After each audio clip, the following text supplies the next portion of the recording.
الشيطان اللعين الرجيم بسم الله الرحمن الرحيم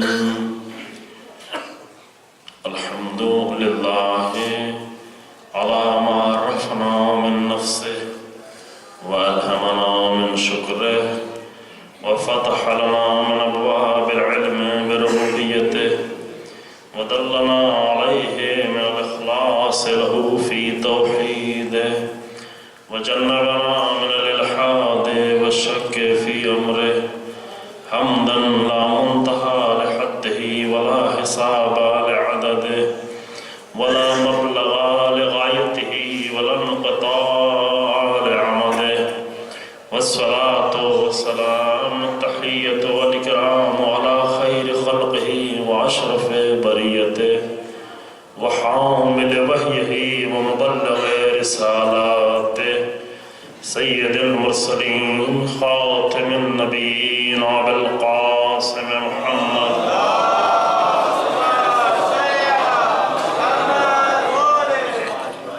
ثم الصلاة والسلام على أهل بيته الأطيبين الأطهرين المعصومين المظلومين الذين أذهب الله عنهم الرجس وطهرهم تطهيرا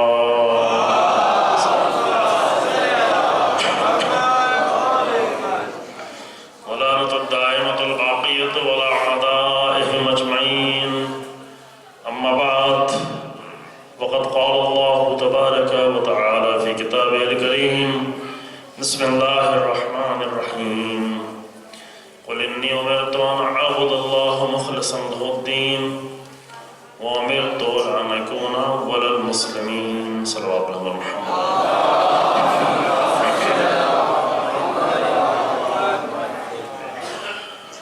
سورہ زمر کی آیت کریمہ ہے کہ جو آپ کے سامنے پیش کی جا رہی ہیں چند دنوں سے، جس میں رسول اللہ کو ذات ختم مرتبت کو اس بات کا حکم دیا جا رہا ہے کہ رسول آپ کہہ دیں کہ مجھے بھی یہ حکم دیا گیا ہے کہ ہم خالصانہ طور پر اللہ کے حقیقی دین کی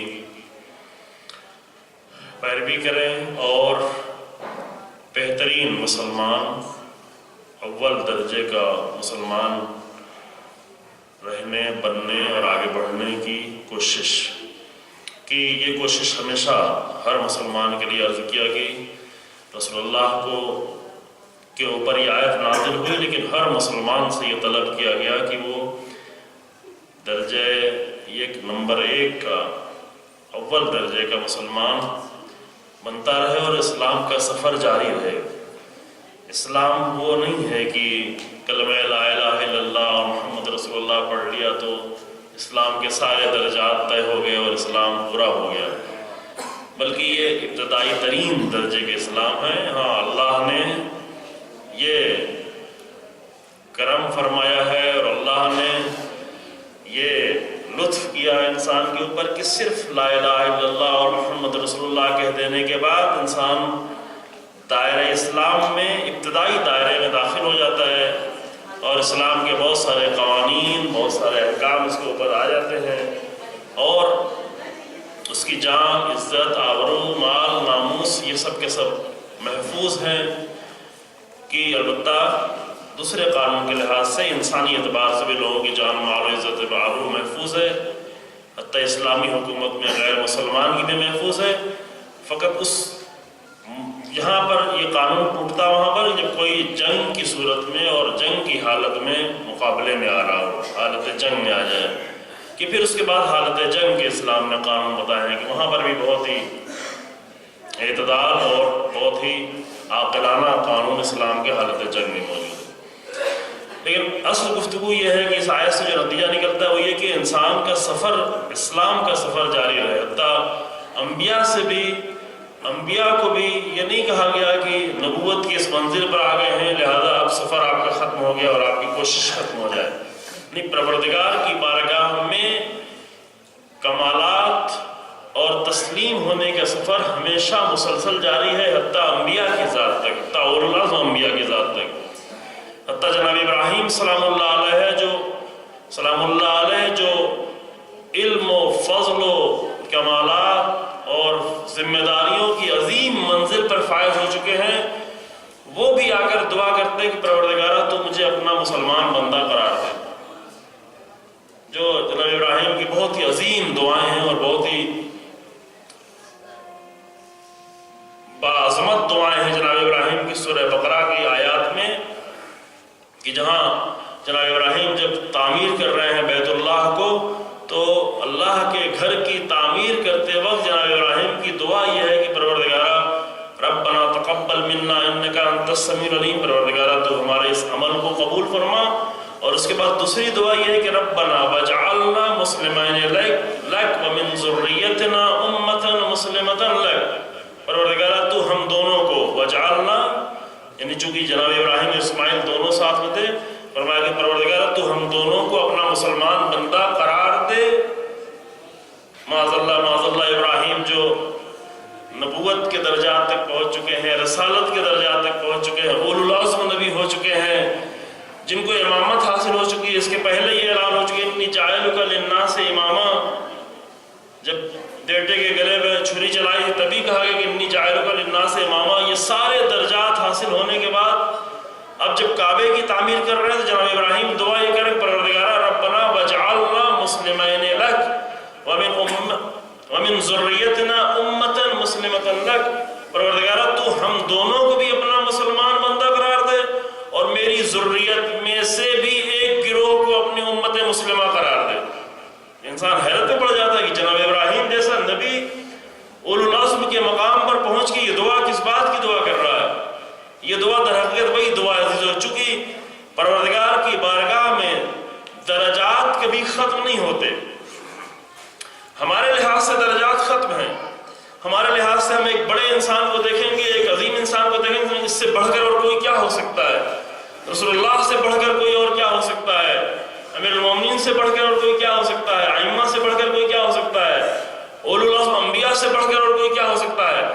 لیکن جب انبیاء پروردگار کی بارگاہ میں خود کو دیکھتے ہیں تو اپنے لیے اور مزید طلب کر رہے ہوتے ہیں۔ یہاں پر یہ نقطہ ذہن میں رہے کہ ہم چونکہ اپنے لحاظ سے دیکھتے ہیں لہذا ہمارے لیے اس کے بڑھ کر کوئی درجات ہی نہیں ہے، لیکن انبیاء اور اولیاء الہی جب پروردگار کی بارگاہ میں خود کو دیکھتے ہیں تو اپنے لیے اور مزید طلب کر رہے ہوتے ہیں، اور مزید درجات اور فضیلتوں کا طلب کرنا۔ اس میں کوئی مادی امور کا زیادہ طلب کرنا ممکن اس میں انسان حریص ہو جائے، لیکن فضیلتوں کے طلب کرنے میں یہ حرص اچھی حرص ہے۔ ہر حرص کا لفظ بولتے ہیں نا حضرات، حریص ہونا، ہر حریص ہونا برا نہیں ہے۔ قرآن رسول اللہ کی صفات سے بیان کرتا ہے کہ حریص علیکم، رسول اللہ تمہارے اوپر حریص ہے، یعنی کیا؟ یعنی تمہاری ہدایت کے حریص ہیں، تمہیں فضیلتوں تک پہنچانے کے حریص ہیں۔ لہذا اگر انسان کمالات کا حریص ہو تو اس میں کوئی عیب نہیں ہے، کہ جیسا نبی اللہ حریص العلم، علم کا حریص انسان اگر علم کا حریص ہے تو اس میں کوئی عیب کی بات نہیں ہے۔ حریص علم کبھی اس کا پیٹ نہیں بھرتا، جتنا علم حاصل ہوتا چلا جائے اتنے علم کی طرف۔ امام نے فرمایا کہ دو حریص کبھی ان کا دل نہیں بھرتا، حریص العلم و حریص المال، مال کا حریص اور علم کا حریص، لیکن دونوں میں فرق ہے کہ حریص المال اپنے آپ کو ممکن و مشکل میں ڈالتا چلا جائے، لیکن حریص العلم پوری بشریت کو نجات دیتا چلا جائے۔ دونوں میں فرق یہی ہوتا ہے۔ مال کمانا عیب کی بات نہیں ہے، حریص ہونا عیب کی بات، دو چیزیں الگ ہیں۔ مال جتنا بھی زیادہ انسان کمائے کوئی مشکل نہیں ہے، چونکہ اس کے ذریعے سے بہت سارے انسان کمالات حاصل کر سکتا ہے، جود و سخا کر سکتا ہے، بہت سارے امور انجام دے سکتا ہے، بہت ساری مشکلات کو حل کر سکتا ہے، اپنی، دوسروں کی، غیروں کی۔ مال کمانا اور ہے، مال کا حریص ہونا اور ہے، دو چیزوں میں فرق ہے۔ کمائے جتنا بھی انسان کمائے، اسلام میں آگر کہیں پر پابندی نہیں لگائی اب اتنا پیسہ ہوگا اس کے بعد کچھ ضرورت نہیں ہے، یہ نہیں کہا اسلام نے، کہیں پر آ کر روکا نہیں، بلکہ اسلام اور تشویق کر رہا ہے، شوق دلا رہا ہے کہ انسان زیادہ محنت کرے، زیادہ کوشش کرے، اور قانون بتا رہا ہے کہ جتنا جس نے کمایا وہ اس کا اپنا مال ہے۔ عورتوں کے لیے بھی بتایا، مردوں کے لیے الگ الگ آیتیں آ کر الگ الگ جملے بتائے کہ مردوں کے لیے نصیب مما اکتسبوا اور عورتوں کے لیے نصیب مما اکتسبنا، جو انہوں نے کمایا، جو انہوں نے حاصل کیا وہ ان کا ہے، جو انہوں نے حاصل کیا وہ ان کا ہے۔ لیکن کمانا اور ہے اور حریص بن کے زندہ رہنا یہ اور ہے۔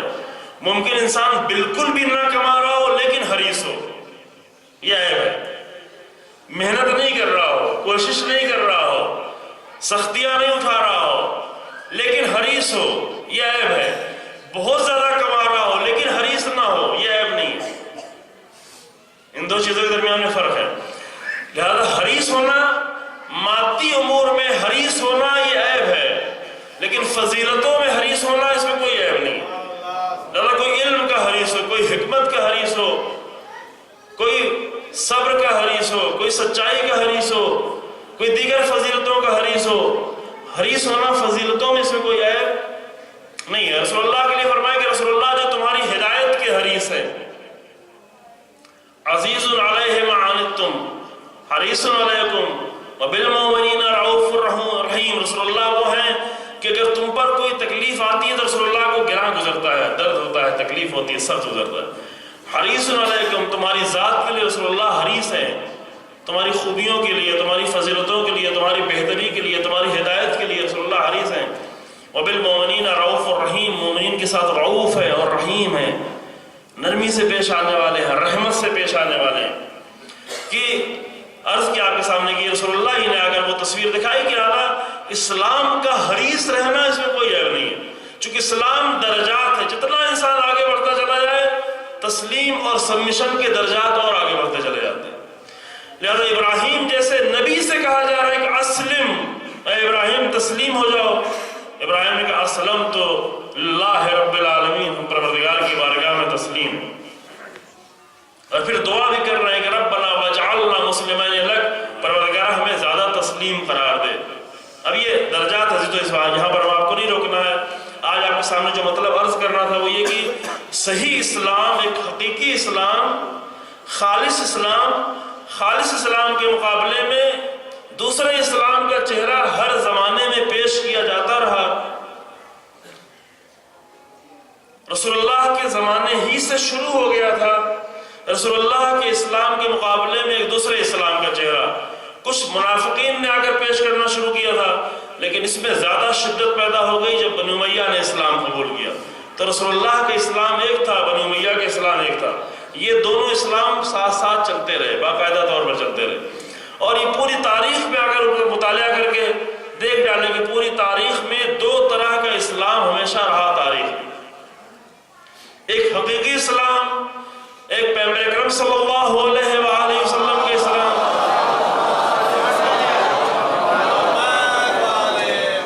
اور ایک اس کے مقابلے میں اسلام۔ جو مقابلے میں اسلام رہا وہ الگ الگ شکلیں بدلتا رہا۔ بنی امیہ کچھ اور شکل کے ساتھ آئے، بنی عباس کچھ اور شکل کے ساتھ آئے، بعد کے دوسرے لوگ دوسری شکلوں کے ساتھ آئے۔ آج بہت ساری اسلام کی شکلیں پیش کی جا رہی ہیں، بہت ساری اسلام کی شکلیں۔ ہم فرقوں کی بات نہیں کرتے، فرقے 73 فرقے اور 72 فرقے وہ روایت ہے، اہل سنت کی بھی روایت ہے اور شیعوں کی بھی روایت ہے، لیکن اس روایت کو بہت سارے لوگوں نے اتنا زیادہ معتبر نہیں مانا ہے، لیکن اگر معتبر ہو بھی تو اس میں کوئی مشکل نہیں ہے۔ یہاں پہ فرقوں سے مراد یہ نہیں ہے کہ کوئی آ کر اپنا نام شیعہ رکھ لے، کوئی اپنا نام سنی رکھ لے، کوئی اپنا نام حنبلی رکھ لے، کوئی اپنا نام شافعی رکھ لے، کوئی اپنا نام اسماعیلی رکھ لے، تو یہ سارے فرقے ہو گئے، بلکہ اس میں کچھ اور بھی معنی پوشیدہ ہیں۔ اصل میں ایک ہی فرقہ ہے، نام والا نہیں بلکہ عمل والا، کہ جو ایک روش پر چل رہا ہے وہی کامیاب ہے، اور وہ روش ہے رسول اللہ کا طریقہ، اہل بیت کا طریقہ۔ یہ نہیں دیکھیں کس گھر میں پیدا ہوا، کس فرقے کا نام رکھا گیا، نام وام سے کچھ لینا دینا نہیں اللہ کو۔ تلک اسماء سمیتموها، یہ سارے نام ہیں تم نے خود دے رکھے ہیں، اللہ ناموں کے اوپر تو فیصلہ نہیں کرے گا۔ معاذ اللہ اللہ کی ذات وہ نہیں ہے کہ جو کوئی دوسرے فرقے میں ہے لیکن پورے طریقے سے اسلام کی پابندی کرتا ہے، اور ہم اس فرقے میں ہیں اور ذرا بھی اسلام کی پابندی نہیں کرتے، اور اللہ کہ نہیں چونکہ نام اس فرقے والے کے یہ ہے لہذا اس کی نجات ہے، اس کی نجات نہیں۔ اللہ کو معاذ اللہ اتنا ظالم نہیں سمجھے خدا کے لیے۔ اللہ کے ہاں اصول ہیں، اللہ کے ہاں قانون ہیں، اور جو بھی ان قانون پر جتنا زیادہ اترتا چلا جائے اتنی زیادہ نجات ہے۔ اور قانون اور رسول کا معیار وہ قرآن ہے، رسول اللہ کی ذات ہے، اہل بیت کی ذات ہے۔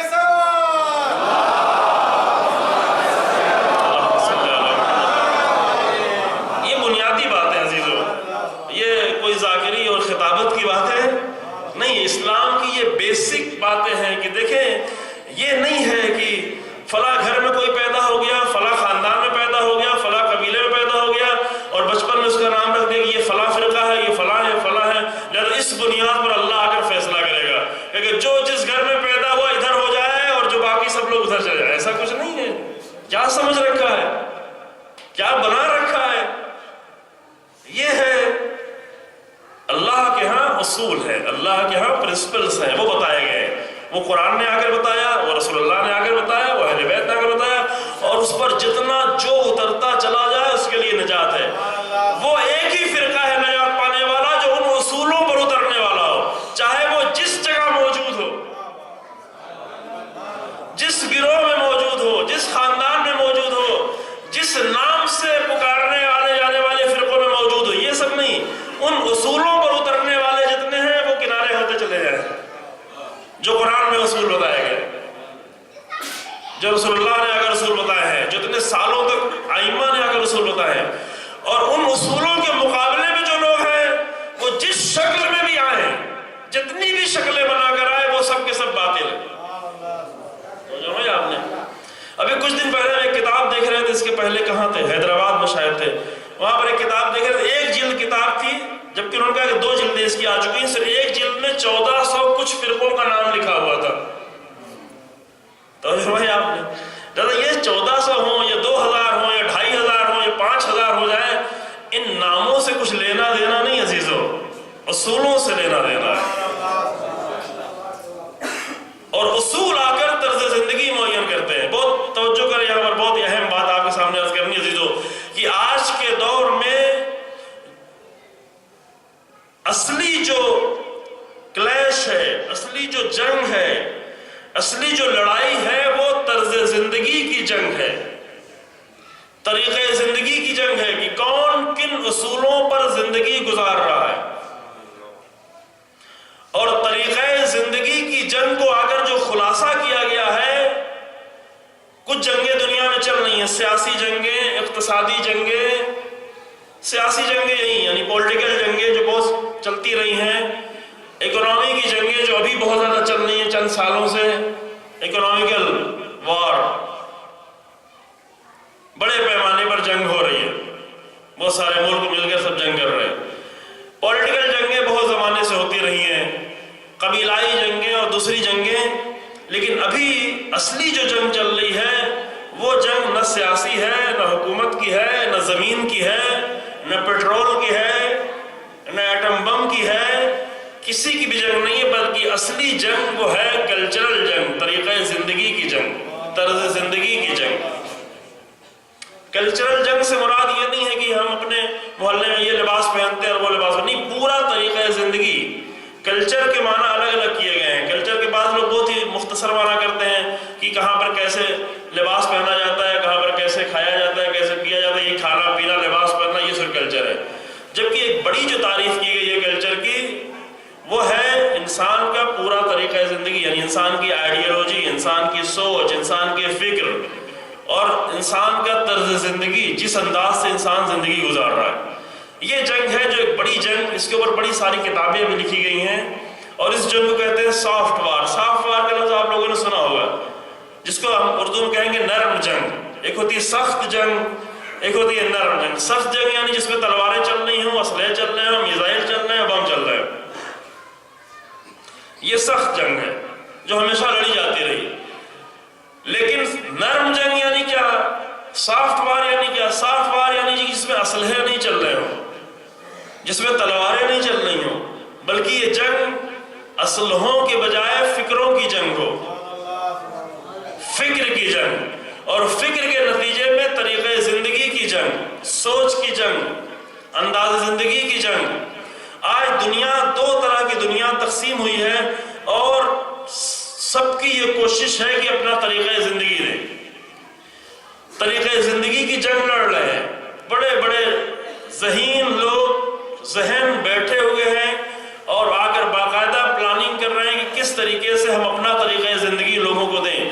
انسان کا طریقہ زندگی تبدیل کرنا، انسان کا طریقہ زندگی بدلنا، یہ ہے آج کی سافٹ وار۔ سافٹ وار اور بھی ہوتی رہی ہے، سافٹ وار کے نام سے ممکن آپ کے ذہن میں فوراً امریکہ اور روس کی جنگ آتی ہو جو کافی مدت تک چلی اور بعد میں روس کو شکست ہو گئی، یا آج کے دور میں اور بھی کچھ سافٹ وار ہو رہی ہیں، جیسے امریکہ اور چین کی اکنامیکل سافٹ وار ہو رہی ہے، یا مثلا امریکہ اور ایران کی سافٹ وار چل رہی ہے۔ سخت جنگ نہیں ہو رہی ہے جو کہ ہمت نہیں ہے لڑنے کی، لیکن سافٹ وار چل رہی ہے۔ لیکن یہ سب جنگیں، ان سب کے پیچھے جو اصلی جنگ ہے عزیزوں، وہ ہے انداز زندگی کی جنگ، طریقہ زندگی کی جنگ۔ میں زیادہ اس کو شاید کھول نہ پاؤں، اس میں ہم کافی تفصیل تو دوسری جگہوں میں گفتگو کی ہے، لیکن ایک اشارے کے طور پر آپ کے سامنے کہہ کے آگے بڑھتے ہیں کہ اسلام کی نگاہ میں بھی سب سے زیادہ جو اہم مسئلہ ہے وہ طریقہ زندگی کا مسئلہ ہے۔ یعنی انسان کس طریقے سے اپنی زندگی گزار رہا ہے، اور طریقہ زندگی ہی کے لیے اسلام نے آ کر 1,24,000 انبیاء کے بعد پھر ائمہ کے نمونے دیے، کیونکہ نمونے اگر ہمارے سامنے ہوں تو طریقہ زندگی اپنانا آسان ہو جاتا ہے، اور اپنانا ہی نہیں بلکہ چلنا آسان ہو جاتا ہے، چونکہ کامیابیوں کا راستہ ہمیشہ سخت ہوتا ہے۔ کامیابی کی طرف سفر کرنے کا راستہ ہمیشہ سخت ہوتا ہے۔ کوئی یہ نہ سوچے کہ آسانی سے اور مزے سے ساری کامیابیاں ہمیں حاصل ہو جائیں گی۔ دنیا میں جتنے بھی کامیاب لوگ جتنا زیادہ اور کامیاب دکھ رہے ہیں، یہ سمجھ لیں کہ انہوں نے اتنی سختیاں اٹھائی ہیں، اتنی مشکلات سے گزرے ہیں۔ کوئی آسانی سے کامیاب نہیں ہوا ہے۔ کسی بھی طرح کی کامیابی، حتیٰ دنیا کی کامیابی، البتہ ہم دنیا کی کامیابی کی بات ابھی نہیں کر رہے ہیں، لیکن انسانی بڑی کامیابیاں حاصل کرنے کے لیے انسان کو سختیوں کا سفر طے کرنا پڑتا ہے۔ کوئی بھی کامیابی بغیر سختی سے حاصل نہیں ہوتی۔ نہ جناب موسیٰ کو حاصل ہوئی، نہ جناب ابراہیم کو حاصل ہوئی۔ آپ کے جناب ابراہیم ایسے جناب ابراہیم بن گئے؟ نہ ایسے نہیں بن گئے، قربانیاں دینی پڑی، سختیوں سے گزرنا پڑا۔ 100 سال سے زیادہ جناب ابراہیم کو ہم تو اگر 2-4 واقعہ بیان کرتے ہیں، چونکہ اس زمانے میں تاریخ میں اتنا زور نہیں تھا کہ وہ اگر ہر چیز کو لکھتی۔ ہم اگر یہ دیکھتے ہیں کہ آتش نمرود میں کس طرح ڈال دیا گیا، کس طرح انہوں نے اپنے پورا گھر لٹا دیا، کس طرح مہمانوں کے لیے کرتے تھے، کس طرح بیٹے کے گلے پہ چھری چلا دیا۔ ہم اگر چند واقعات میں دیکھتے ہیں، یہ چند واقعات چند دن کے واقعات ہیں، لیکن جناب ابراہیم نے 120 سال سے زیادہ زندگی گزاری ہے، اور تمام زندگی میں یہی سب کچھ رہا۔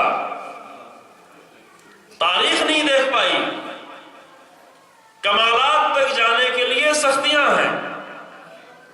کوئی بھی کمال تک انسان پہنچنا چاہتا ہے اور عظمت تک پہنچنا چاہتا ہے اور کامیابی تک پہنچنا چاہتا ہے، تو یہ سوچ لے پہلے ہی دن سے کہ اگر انسان کو سختیاں پسند نہیں ہیں تو کامیابی بھی نہیں ملنے والی ہے۔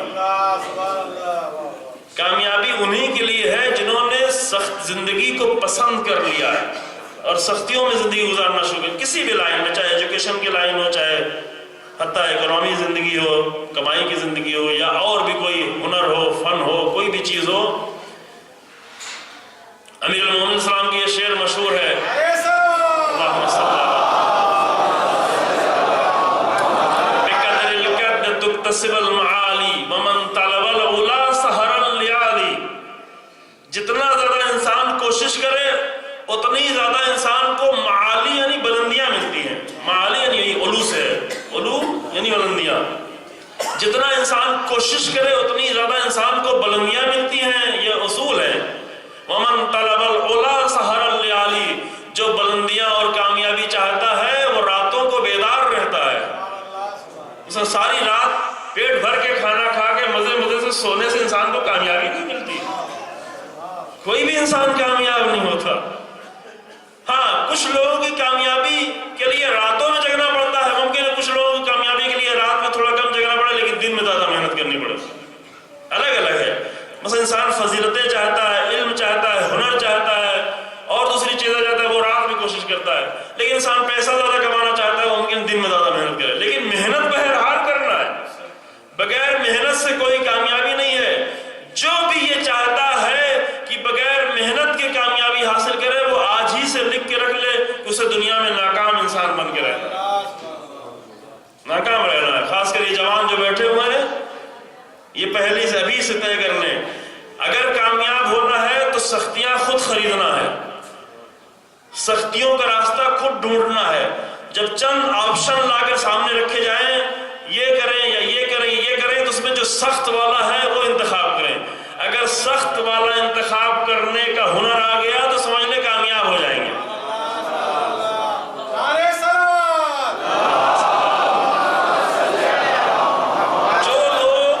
جو لوگ آسان آپشن ڈھونڈ رہے ہوتے ہیں، یعنی وہ اپنی ناکامیابی کا راستہ ڈھونڈ رہے ہوتے ہیں آسان، مثلا ایک اسٹوڈنٹ ہے وہ کامیاب ہونا چاہتا ہے، اس کے ساتھ چند آپشن ہیں، کیا یہ آپشن خود ہی بتائیں آپ لوگ، کیا کیا آپشن ہے؟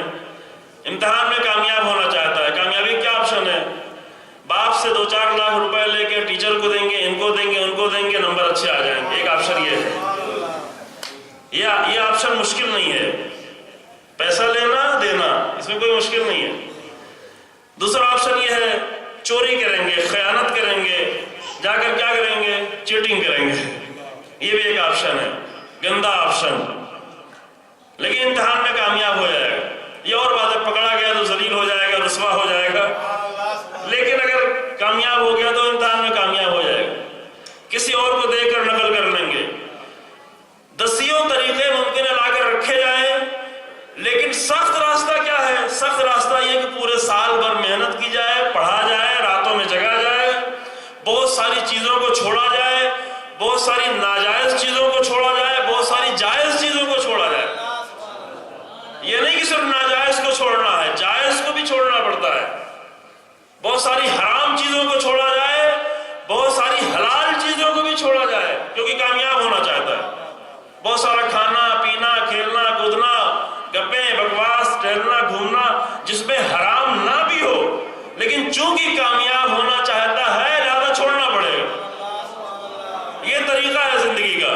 لہذا جو کامیابی چاہتے ہیں وہ ہمیشہ سخت آپشن کی تلاش میں رہے۔ کربلا کیوں اتنا زیادہ عظیم ہے؟ اس لیے کہ امام حسین کے سامنے بھی کئی آپشن لا کے رکھے گئے تھے۔ مکے چلے جائیں، مدینے میں رہ جائیں، یمن کی پہاڑیوں میں چلے جائیں، بیعت کر لیں، یہ کر لیں، وہ کر لیں، سب نے آ کر دسیوں آپشن رکھے، لیکن کربلا والوں نے سخت ترین آپشن کو انتخاب کیا جو مشکل ترین تھا۔ کربلا اس لیے عظیم ہو گئی۔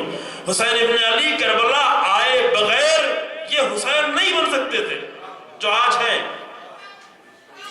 امام تھے، معصوم تھے، پاکیزہ تھے، علی و فاطمہ کے بیٹے تھے، رسول اللہ کے نواسے تھے، بہت ساری عظمتیں تھیں، بہت سارے کمالات تھے، بہت ساری فضیلتیں تھیں، معصوم تھے، یہ سب کچھ تھے، لیکن وہ حسین جس کو ہم 1400 سالوں سے آج یاد کر رہے ہیں، اس کے لیے کربلا کی سختیوں کا سفر طے کرنا ضروری تھا۔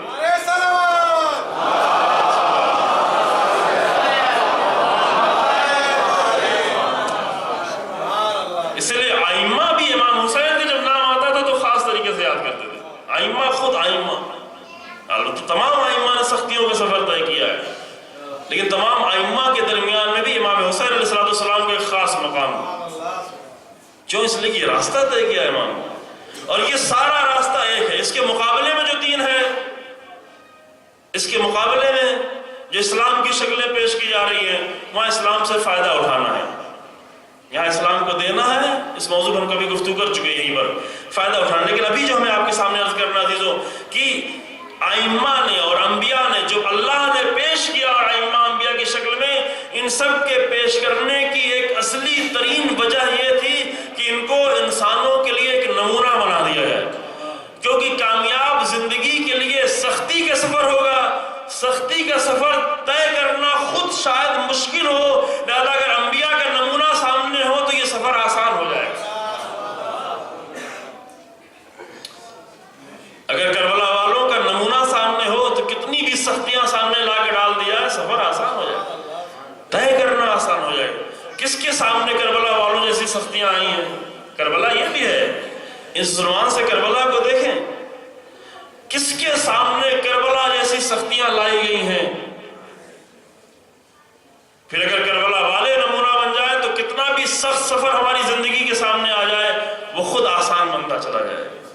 صرف یہ نہیں کہ جب کوئی مر جائے تو مرتے وقت کربلا والوں کو یاد کر لیں تاکہ غم آسان ہو جائے۔ کربلا والے صرف ہمارے غم کو آسان نہیں کرتے بلکہ ہمارے زندگی کے سفر کو بھی آسان کر دیتے ہیں۔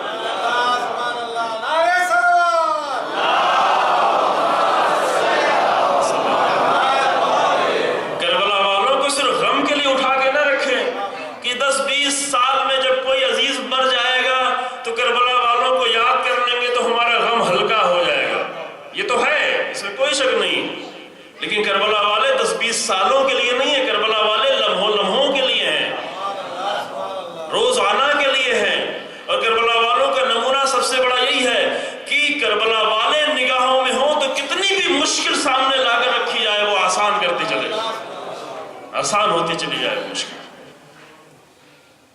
یہ طریقہ زندگی دے کے گئے ہیں کربلا والوں کا طریقہ زندگی۔ چند دنوں پہلے ہم کتاب پڑھ رہے تھے، اس کو ہم نے دوسری جگہ بھی عرض کیا ہے، ریکارڈ ہوئی ہے، انٹرنیٹ پر آ بھی گئی ہوگی، یہاں پھر دہراتے ہیں۔ رہبر انقلاب کی کتاب تھی، خدا حفاظت فرمائے حضرت آیت اللہ خامنہ ای حفظہ اللہ، کہ جو اس کشتی کو لے کر مضبوطی سے چل رہے ہیں۔ واقعا تمام دنیا لا کر سختیاں رکھ رہی ہیں، لیکن ایسے رہبر خدا نے عطا کیے ہیں۔ کسی قوم کو ایسے رہبر نہیں ملے تھے، جس طریقے سے کسی قوم کو ایسے امام نہیں ملے جیسے ہمیں ملے، اسی طرح سے الحمدللہ کسی قوم کو خمینی اور خامنائی جیسا رہبر بھی نہیں ملا ہے۔ بس قوم کی مشکل ہے کہ جو نہیں آگے بڑھ پا رہی، اور ان کے کلمات جو اس درمیان میں جو گفتگو کی ہے کربلا کے بارے میں، وہ سارے کلمات جمع کر کے کتاب کی شکل میں چھپا۔ وہ کتاب ہم پڑھ رہے تھے، اس کتاب میں آ کر رہبر انقلاب نے فرمایا کہ کربلا کے اگر بہت ہی بڑے اصول کربلا والوں کی زندگی سے، بہت توجہ کریں، کربلا والوں کی زندگی سے اگر بہت زندگی کے بڑے بڑے اصول اور پرنسپلز نکالے جائیں تو کم سے کم 100 بنتے ہیں بڑے اصول۔ اور وہاں بھی یہ بھی فرمایا کہ ہاں اور بہت ساری چیزیں اور بھی ہیں، لیکن کربلا زندگی کے پرنسپلز، زندگی طے کرنے کا طریقہ، زندگی گزارنے کا انداز، اگر کربلا والوں سے اصول لیے جائیں اس کے اور پرنسپل لیے جائیں تو کم سے کم بڑے بڑے 100 اصول بنتے ہیں، یعنی کم سے کم 10 اشرا چاہیے ہے کہ جو آ کر کربلا والوں کے ایک دن میں ایک اصول پر گفتگو ہو۔ البتہ الحمدللہ توفیق ہوئی، بعض جگہوں پر کچھ گفتگو کی گئی ہے، لیکن پورا حق نہیں ادا ہوتا کہ آ کر کربلا والوں کے زندگی کے اصول، کربلا والے صرف جنت کے لیے نہیں، کربلا والے صرف رونے کے لیے نہیں، کربلا والے ہمارا غم ہلکا کرنے کے لیے نہیں، بلکہ کربلا والے ہمیں زندگی کا طریقہ دینے کے لیے 100 سے زیادہ اصول بنتے ہیں، اور وہ نکالے جائیں، تلاش کیے جائیں، وہ ڈھونڈے جائیں۔ علماء، ذاکرین، شاعر، شعراء کا ایک بہت بڑا عمل ہے، جو شاعری بہت اچھا ہنر ہے۔ ایک شعر میں بہت بڑی چیز بیان کر دی جاتی ہے، ایک شعر ممکن ہے پورا ایک اصول، ایک پورا پرنسپل، ایک بہت بنیاد بیان کر دی جائے۔ اگر شاعر لوگ جہاں بہت فضول قسم کی شاعری پیش کی جا رہی ہے وہاں پر اچھے قسم کی شاعری کرے تاکہ ہمارے معاشرے میں اچھے اشعار نظر آ رہے ہیں۔ واقعاً بہت ہی نازیبا شاعری ابھی شیعوں کے درمیان میں اگر نہیں معلوم، نصیری کے نام پر، فلاں کے نام پر، فلاں کے نام پر، عجیب ہوتا ہے۔ دو پہلو اشعار آ کر کہہ رہے ہوتے ہیں، عجیب و غریب اشعار کہہ رہے ہوتے ہیں۔ پوچھا جائے یہ کیا کہہ رہے ہیں کہ ہماری مراد یہ ہے، مراد تو آپ کی کچھ بھی ہو، لیکن لوگ تو یہ سمجھ رہے ہیں غلط، لوگ تو گمراہ ہو رہے ہیں۔ لہذا جو ذمہ دار شعراء ہیں، اگر ان کے پاس اللہ فرصت دے تو اگر اچھے اشعار کہیں اور کربلا کے اصولوں کو آ کر بیان کریں، کربلا والوں کا طرز زندگی آ کر ڈھونڈ کر نکالیں اور بیان کریں، جو کہ یہی جنگ ہے عزیزو، آج کی اصلی جنگ جو چل رہی ہے دنیا میں وہ اسلحوں کی جنگ نہیں ہے بلکہ طریقہ زندگی کی جنگ ہے، اور طریقہ زندگی کی جنگ میں کربلا ہی کو کامیاب ہونا ہے، اہل بیت ہی کو کامیاب ہونا ہے۔ یہ جملہ ہم بعض دوسری جگہوں پہ کہہ چکے ہیں کہ عزیزو یہی صدی انشاءاللہ، یہی صدی، یہ اسلام کی صدی ہے، یہ رسول اللہ کی صدی ہے، یہ اہل بیت کی صدی ہے، یہ کربلا والوں کی صدی ہے۔ یہ جذباتی باتیں نہیں ہیں، یہ جذبات میں ہم آ کر عقیدت میں نہیں کہہ رہے ہیں، محبت میں نہیں کہہ رہے ہیں، بلکہ نگاہیں دیکھ رہی ہیں کہ انسان اپنی زندگی سے اتنا تھک چکا ہے کہ اسے ایک صحیح زندگی چاہیے ہے، صحیح نمونے زندگی چاہیے، اور صحیح جب نمونے زندگی کی بات آئے گی تو وہ انبیاء پیش کریں گے، رسول اللہ پیش کریں گے، اہل بیت پیش کریں گے، کربلا والے پیش کریں گے۔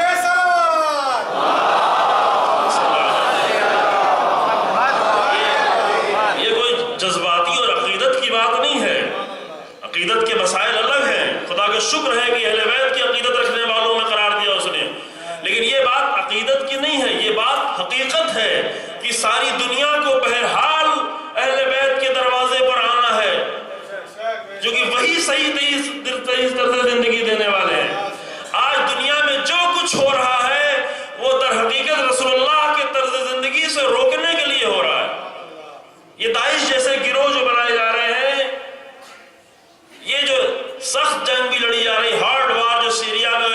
اس کے پیچھے بھی سافٹ وار چھپی ہوئی ہے. شاید آج میں پوری وضاحت نہ کر سکوں چونکہ آج ایک بہت بڑا واقعہ اور بھی پیش آیا، اس کے بارے میں تھوڑا گفتگو کرنا ہے نائجیریا میں. بعد میں ہم اور وضاحت کریں گے کہ یہ جو سخت جنگ بھی ہو رہی ہے آپ کو یمن میں دکھ رہی ہے یا نائجیریا یا جو ہے نائجیریا میں بھی خود دکھ رہی ہے، عراق میں دکھ رہی ہے، سیریا میں دکھ رہی ہے، دوسرے اسلامی ملکوں میں آگر تھوپی جاتی ہے، کبھی افغانستان میں، کہیں اور، کبھی ایران میں، کبھی لبنان میں. یہ سخت اور ہارڈ وار کے پیچھے بھی سافٹ وار چھپی ہوئی ہے. اصلی مقصد وہ سافٹ وار ہے. اور سافٹ وار کیا ہے؟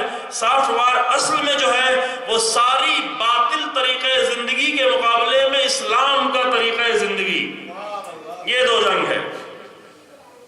میں خالی ابتدا کی تھوڑی سی وضاحت کرتا ہوں اور دوسرا مطلب جو بیان کرنا ہے وہ بھی تھوڑا اشارہ کرتا ہوں، اور انشاءاللہ کل اور اس کی وضاحت کی جائے گی کہ دنیا میں یہ کئی سو سال سے یہ جنگ چل رہی ہے. خاص کر فرانس کا انقلاب جب آیا، فرانس کے انقلاب کے بعد سے یہ جنگ بہت تیز ہو گئی. فرانس کے انقلاب کو گزرے ہوئے 200 سال سے زیادہ ہو گئے. 1789 سے یہ انقلاب شروع ہوا، فرانس کا انڈسٹریل انقلاب. 1789 سے لے کے 1799 تک تقریباً، بعض لوگوں نے کہا کہ 1805 1806 تک، لیکن بہرحال یہی تھا 200 سے زیادہ، 210 215 سال سے زیادہ. اس انقلاب کے آنے کے بعد دنیا کا رخ موڑ دیا گیا، بالکل موڑ دیا گیا. فرانس کے انقلاب نے، یورپ میں تیاری پہلے سے تھی، یورپ میں اس کی تیاری 400-500 سالوں سے تھی، جہاں دین کو دھیرے دھیرے پیچھے کیا جا رہا تھا اور سب کچھ سارا خلاصہ آ کر مادیت اور مال اور دولت اور شکم پوری اور ہوا و ہوس اور خواہشات اور لذتیں اور حیوانی لذتیں اور مادی لذتیں، یعنی انسان کو آ کر خلاصہ کر دیا تھا صرف خواہشات اور لذتوں پر، نہ عقل نہ دین، کچھ نہیں. یہ کیا گیا، یہ چند سو سالوں میں کیا گیا. اور البتہ اس کے پیچھے جو چیزیں چھپی ہوئی ہیں وہ بھی کچھ غلط قسم کا دین پیش کرنا تھا کہ 1000 سال تک عیسائیوں نے اتنا نامعقول اور غیر منطقی اور انریزنیبل دین پیش کیا کہ اس کے ریئیکشن میں لوگوں نے اگر دینی سے چھٹکارا پا لیا کہ جہاں بھی غلط دین پیش کیا جائے گا بہت سارے لوگ اس لیے بے دین ہو جاتے ہیں کیونکہ ان کے سامنے دین کی تصویر غلط پیش کی جاتی ہے. بہت سارے لوگ انہیں گزشتہ سالوں میں بہت سارے لوگ دین سے اس لیے جدا ہو گئے، دین سے اس لیے دور ہو گئے، صرف نام کے مسلمان رہ گئے کیونکہ ان کے سامنے اسلام کی صحیح تصویر نہیں پیش کی گئی، اسلام کا حقیقی چہرہ نہیں پیش کیا گیا. چونکہ 1000 سال تک عیسائیوں نے عیسائیت کی بہت ہی غلط تصویر پیش کی تھی. اس کی وضاحت ابھی نہیں کر رہا ہوں، جو آپ خود جا کے مطالعہ کریں. لہٰذا انہوں نے آ کر دین کو بالکل کنارے کر دیا اور یہ سلسلہ 15ویں صدی ہی سے شروع ہو گیا تھا تھوڑا تھوڑا، لیکن آ کر 18ویں صدی کے آخر میں اور 19ویں صدی کے ابتدا میں، 19ویں صدی اور 20ویں صدی، ابھی چونکہ 21ویں صدی چل رہی ہے، ان 200 سالوں میں باقاعدہ طور پر دین سے نفرت کی باتیں، دین سے دوری، دین سے فرار، دین سے دور رکھنا، اور آ کر بالکل ایک حیوانی، ایک خواہشات پر مبتنی، لذتوں پر ڈیپینڈ صرف ایک کلچر پیش کرنا کہ ہم یہی ہماری زندگی، اسی میں جتنا کھاؤ پیو لذت اٹھاؤ مرو جیو، بس کے علاوہ اور کچھ نہیں. یہ یورپ کی زندگی کا خلاصہ تھا اور یہی طرز زندگی خود انہوں نے اپنایا اور یہ طرز زندگی اپنا کر دنیا کے سامنے بھی یہی طریقہ زندگی پیش کیا کہ تمہیں یہ کرنا ہے. یعنی سارا کلچر ہمارا ہونا چاہیے. یعنی وہ صرف یہ نہیں چاہتے کہ دنیا پر ہماری حکومت ہو، حکومت کی لیکن حکومت میں کامیابی نہیں ہوئی، لڑائی ہوئی، جنگ ہوئی، جانیں دینی پڑی. مثلا خود ہی انڈیا میں کتنی جانیں دینی پڑی، کتنی جنگ چلی، آخرکار چھوڑ کے جانا پڑا. حکومت چھوڑ دی، زمینوں کو چھوڑ دیا، لیکن ذہنوں پر اپنے کلچر کو ڈالنا یہ ان کا ابھی تک بھی مقصد ہے کہ میرا کلچر ہو، میرے کلچر کی حکومت ہو. اور یہ ایک طرفہ جنگ چل رہی تھی. تو بہت توجہ کریں، بات میں اور وضاحت کریں گے. یہ جنگ 200 سالوں سے صرف ایک طرفہ جنگ چل رہی تھی. یعنی وہ اپنا جو طریقہ زندگی پیش کر رہے تھے سب اسے قبول کرتے جا رہے تھے. پورا افریقہ قبول کر رہا تھا، ایشیا قبول کر رہا تھا. کچھ بیچارے ملا قسم کے، دیدار قسم کے لوگ مسجد میں بیٹھ کر دیدار بنے بیٹھے تھے. وہ دین جو صرف مسجد کے اندر محدود رہے وہ دین کیا کر پائے گا؟ لہذا زندگی کو کہ دین کا یہ کام نہیں ہے، دین یہ سب کچھ کر ہی نہیں سکتا. لہذا اگر کوئی آ کر دین کی باتیں کرے، اگر کوئی غیر ملا اور غیر مولوی اگر دین کی باتیں کرے کہ یہ دیکھو ملا ہو گیا ہے، مولوی ہو گیا ہے، یہ مولانا ہو گیا ہے، یہ دین کی باتیں کر رہا ہے، مذاق اڑایا جاتا ہے. ابھی بھی مذاق اڑایا جاتا ہے بعض وقت، یہ تو اس کو کیا ہو گیا ہے. کیوں؟ اس لیے کہ دین کو فقط مولویوں کی حد تک اور مسجدوں کی حد تک اور حوضوں کی حد تک اور مدرسوں کی حد تک محدود کر دیا گیا. جب دین اتنا محدود کر دیا جائے گا تو اس مادیت کا اور میٹرلزم کا اثر حتیٰ ان پر بھی پڑنا شروع ہو گیا. کیونکہ جب ہر طرف مادیت ہوگی تو حوضہ کہاں تک بچے گا؟ مولوی کدھر تک بچے گا؟ ملا کدھر تک بچے گا؟ جب ہر ایک کی نگاہ میں مادیت ہی ہے تو یہ اثر مولوی تک بھی پڑنا شروع ہوگا، حوضے تک بھی پڑنا شروع ہوگا. لہذا ان کی نگاہوں میں یہی ساری چیزیں ہو گئی. اور ایک طرفہ یہ جنگ جاری رہی، سافٹ وار ہوتا، اس میں کوئی اسلحہ نہیں استعمال کیا گیا، یہ ایک طرفہ سافٹ وار جاری رہی. اس کے پہلے سخت جنگ بہت ہو چکی تھی، یعنی دنیا اسلام اور دنیا مسیحیت کے مقابلے میں 200 سال تک جنگ ہوئی تاریخ میں. وہ سخت جنگ تھی، وہ ہارڈ وار تھی، اور اس میں شکست ہوئی، کبھی ان کی شکست، کبھی ان کی شکست، کبھی ان کی شکست، اور آخر میں اسلام کی فتح ہوئی. وہ تاریخ ہے جو لمبی جا کر آپ پڑھیں انشاءاللہ، 1000 عیسوی سے لے کر 12000 صدی 1200 کے آخر تک، 11ویں اور 12ویں صدی میں 200 سال تک یورپ کے اور اسلام کی جنگ رہی. یہ سخت جنگ تھی. سخت جنگ میں آخر میں انہیں ناکامی ہوئی اور ناکام ہو کر چھوڑ کے جانا پڑا. فلسطین پر قبضہ کیا تھا. فلسطین میں خود انہوں نے لکھا ہے، مثلا ویل ڈورانٹ جو بہت بڑا مورخ ہے امریکہ کا، اس نے خود لکھا ہے کہ اس طرح فلسطین میں مسلمانوں کا خون بہایا گیا تھا کہ گھوڑوں کی ٹاپیں خون میں ڈوبی ہوئی تھی. یہ سب ہوا، لیکن یہ سب ہارڈ وار تھی. اس ہارڈ وار میں اسلامی ایمانی جذبوں کے سامنے شکست ہوئی. اگرچہ مسلمان مشکل میں تھے، دوسری مشکلات تھی، آپس میں لڑ رہے تھے، لیکن بہرحال آخر میں فتح ہوئی. لیکن ابھی جو جنگ چل رہی ہے وہ ہے طرز زندگی اور سوچ اور فکر کی جنگ. سوچ کی جنگ میں اپنا طریقہ زندگی دینے کے لیے میڈیا، چینل، ساری چیزیں استعمال کی گئیں، سارے طریقے استعمال کیے گئے، اور یہ جنگ ایک طرفہ ہوتی رہی. عالم اسلام بھی اس جنگ میں شکست کھاتا رہا، اور بڑے فخر سے ہمارے جوان، ہمارے پڑھے لکھے لوگ آ کر یورپین طریقے کو اپنا کر فخر کرتے تھے کہ دیکھو ہمارا انداز یورپین جیسا ہے، امریکن جیسا ہے. جو کہ سافٹ وار ہوتی ایسی ہے کہ جس میں انسان شکست کھا کر بھی فخر کر رہا ہوتا ہے. ہارڈ وار اور سافٹ وار کا فرق ہی ہے.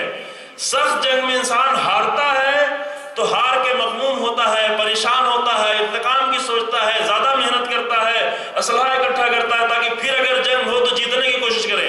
لیکن سافٹ وار وہ ہوتی ہے کہ اس میں انسان ہار کے بھی فخر کر رہا ہوتا ہے، شکست کھا کے بھی فخر کر رہا ہوتا ہے. یعنی اسلامی طریقہ زندگی کو چھوڑ کر دوسروں کے طریقہ زندگی اپنا کر فخر کر رہا ہے. حجاب چھوڑ کر فخر کر رہی خاتون، اسلامی لباس چھوڑ کر فخر کر رہا ہے ایک جوان. کیوں؟ اس لیے کہ سافٹ وار کی خاصیت یہ ہے کہ انسان ہار کے بھی فخر کرتا ہے، ہار جاتا ہے اور فخر بھی کرتا ہے.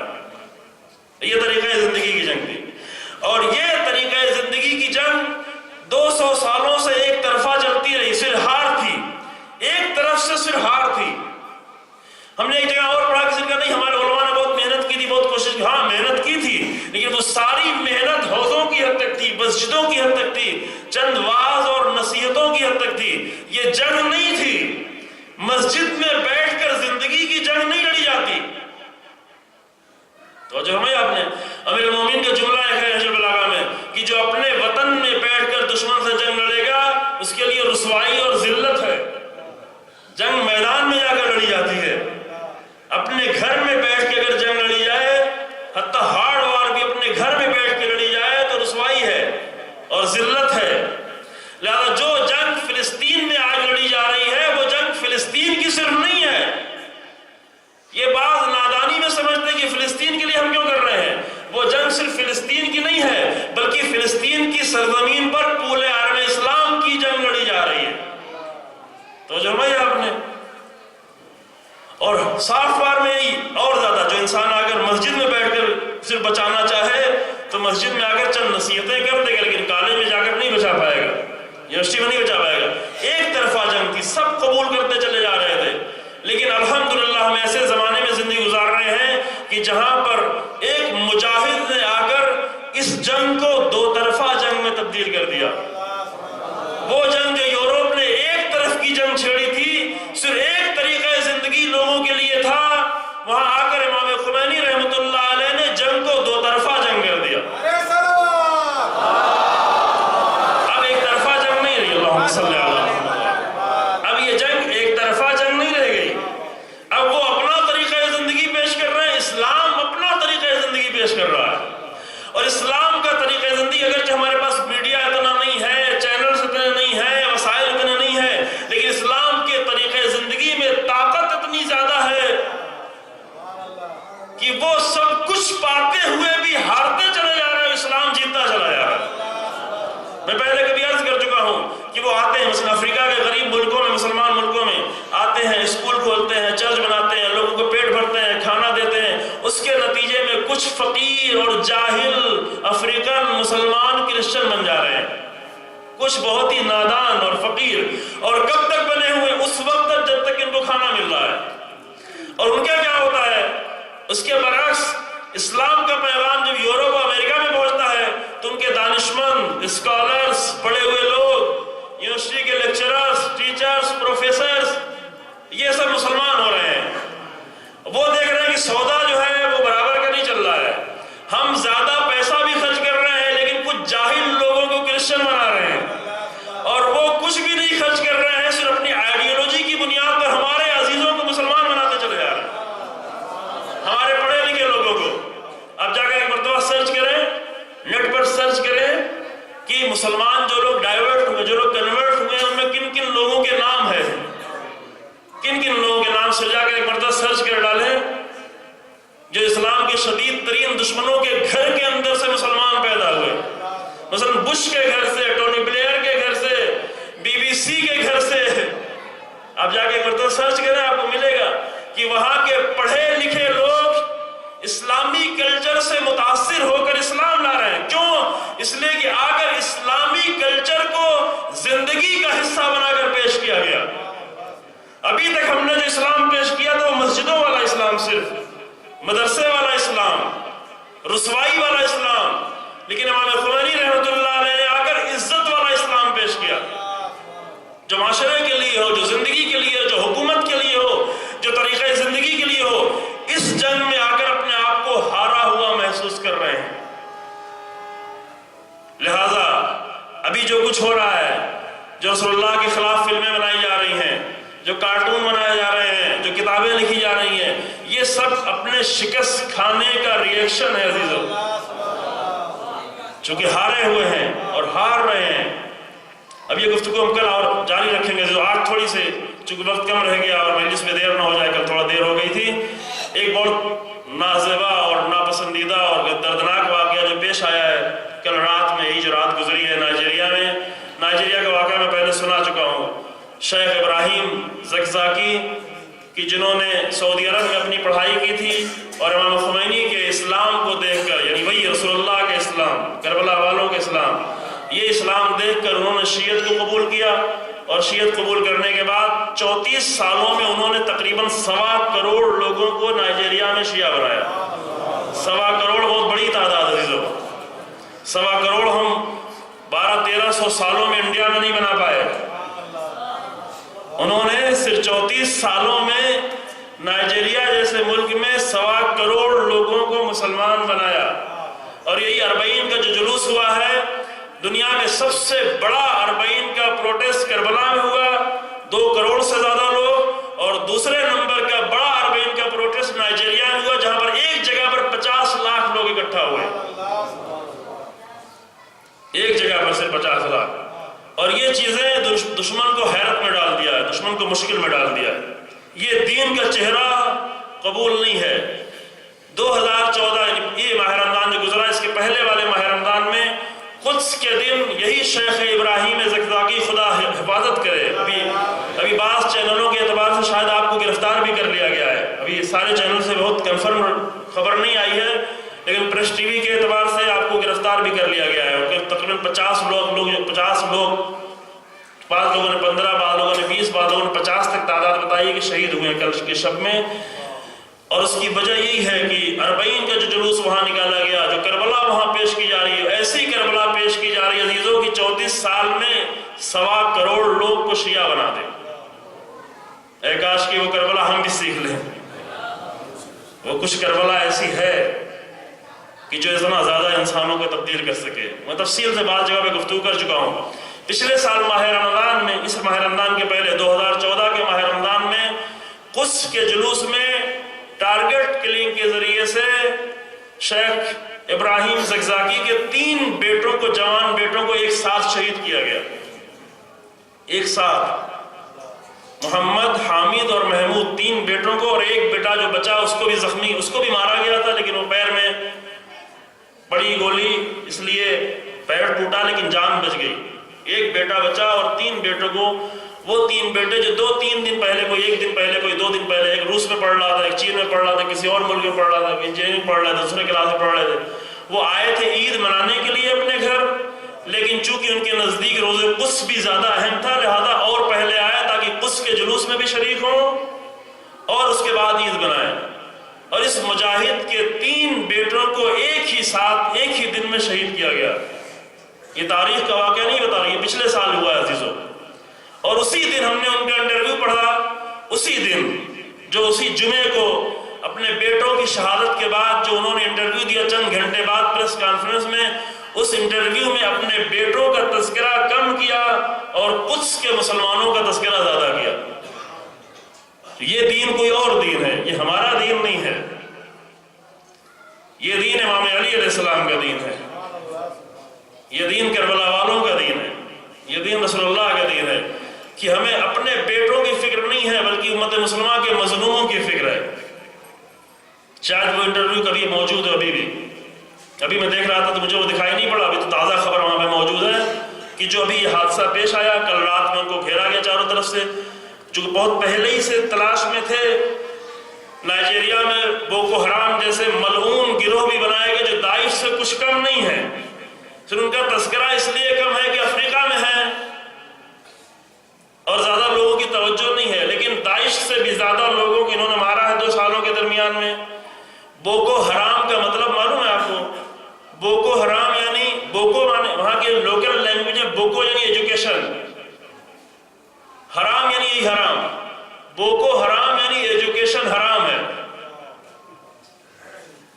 یہی اسلام کا باطل چہرہ، اسلام کا مسخ شدہ چہرہ یہی ہے۔ اور بوکو حرام کہہ کر وہ جا کر اسکول میں پڑھنے والی مسلمان بچیوں کو پکڑ کے لا کر گرفتار کر کے لاتے ہیں، قتل کر دیتے ہیں، مار دیتے ہیں کہ کیوں؟ علم حاصل کرنے کے لیے جا رہی، خاص کر خواتین کے لیے، خاص کر بچیوں کے لیے۔ جبکہ رسول اللہ کی حدیث طلب العلم فریضۃ علی کل مسلم، ہر مسلمان پر، چاہے مرد ہو چاہے عورت ہو، چاہے بچہ ہو بوڑھا ہو جوان ہو، من المہد بالمہد الی اللحد، یہ رسول اللہ کی حدیث ہوتے ہوئے انہوں نے اپنی طرف سے اسلام ایسا بنایا کہ اس میں ایجوکیشن اور علم حرام ہے، لہذا جو علم حاصل کرنے کے لیے جاتا ہے اسے پکڑا جاتا ہے، زندانی کیا جاتا ہے، اسیر کیا جاتا ہے، قتل کیا جاتا ہے، مارا جاتا ہے، ہزاروں لوگوں کو۔ ابھی اسی نومبر میں بھی 27 لوگوں کو شہید کیا انہی شیعہ گروہ کو۔ اب اس بارے میں اور جا کے تفصیل سے آپ دیکھیں اور دعا کریں، پروردگار سے دعا کریں، کیونکہ بہرحال جہاں بھی اسلام کا صحیح چہرہ پیش کیا جائے گا وہاں پر مشکلات آئیں گی، مشکلات کا آنا لازمی ہے عزیزو، لیکن خدا اس مجاہد کو سلامت رکھے، اس مجاہد کو زندہ رکھے، اور انشاءاللہ اس مجاہد کے عمل کے ذریعے سے پورے افریقہ پر اثر ہو۔ لیکن بہرحال شیخ زگزاگی جیسے لوگ وہ ہیں کہ جو اگر کربلا کی تصویر پیش کر رہے ہیں، صحیح کربلا کی تصویر، علم حاصل کیا تھا سعودی عرب میں لیکن روح ڈال دی امام خمینی رحمۃ اللہ علیہ۔ یہ روح ڈالنے والا پیدا ہو جائے اور یہ پیدا ہو، 1 کروڑ 1.25 کروڑ بہت بڑی تعداد ہے، یعنی 125 لاکھ لوگ تقریباً شیعہ کیے اتنے دنوں میں۔ اور یہ میں نے عرض کیا کہ کربلا کی قوت ہے، کل بھی عرض کیا کربلا میں بہت قوت ہے۔ کربلا کی قوت کو اگر ہم پہچان لیں تو یہ کربلا کی قوت ہر جگہ اپنا اثر دکھا سکتی ہے، کیونکہ کربلا کے اندر خون شامل ہے، شہیدوں کا خون، بہت ہی مقدس خون، بہت ہی عظیم خون، بہت ہی پاکیزہ خون۔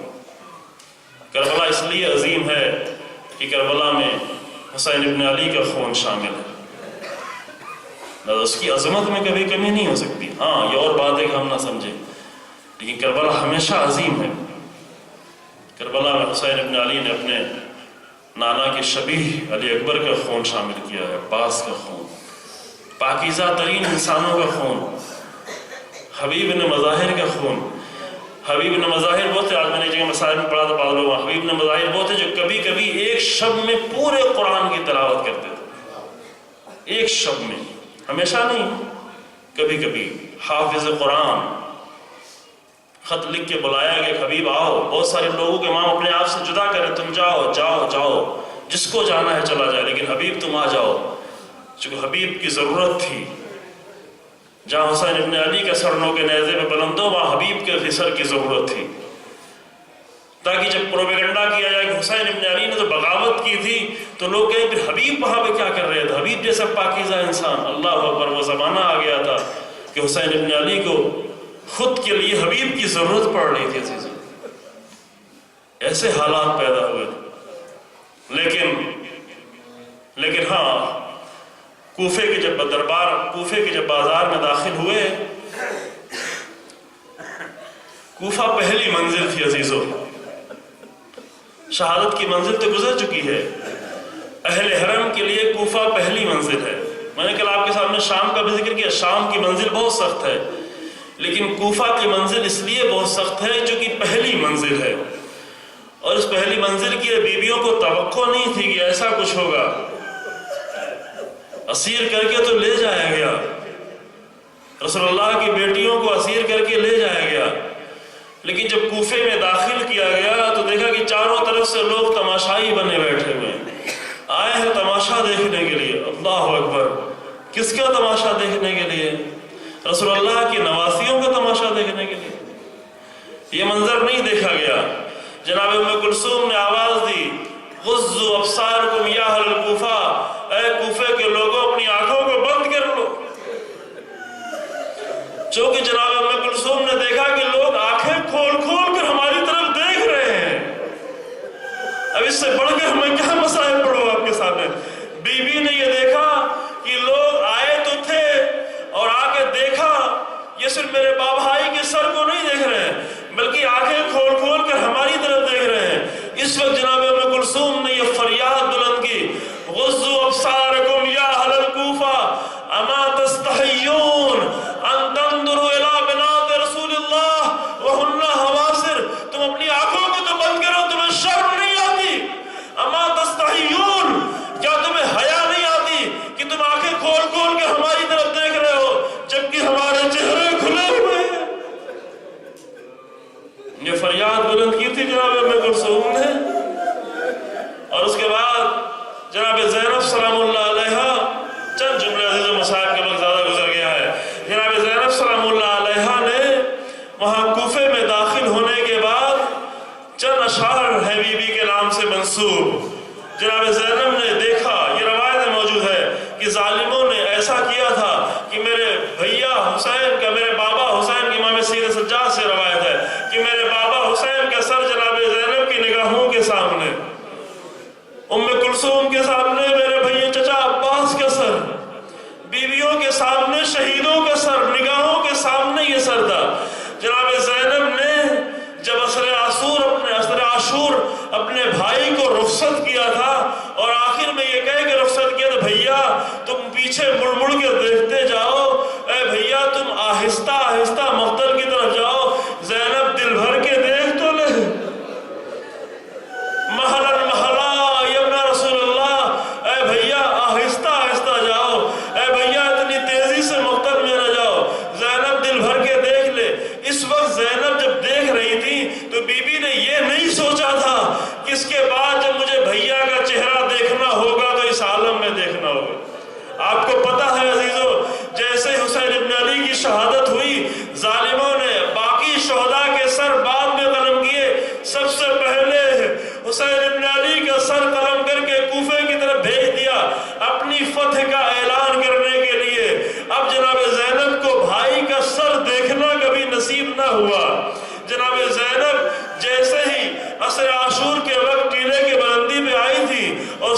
پیدا ہوا تھا اس کے بعد بیوی نے بھائی کا سر کبھی نہیں دیکھا. اب بیوی شام غریبہ میں جب آئی ہے تو بھائی کی جسم تو موجود ہے لیکن سر موجود نہیں ہے. بھائی کی لاش تو موجود ہے لیکن سر موجود نہیں ہے. 11 محرم کو بیوی جب آئی ہے دن کے اجالے میں تو بھائی کی لاش کو دیکھا، زخمی لاش کو دیکھا، لیکن بھائی کا سر نظر نہیں آیا. وہاں پر ایک آواز دی تھی، انت اخی الحسین، کیا تم ہی میرے بھیا حسین ہو؟ اگر تم میرے بھائی حسین ہو تو سر کہاں ہے؟ سر کا امامہ کہاں ہے؟ دوش کی رضا کہاں ہے؟ اے بھیا میں تمہیں کیوں پہچان نہیں پا رہی؟ یہ کیسا منظر ہے جو بہن کے سامنے لا کے رکھا گیا ہے.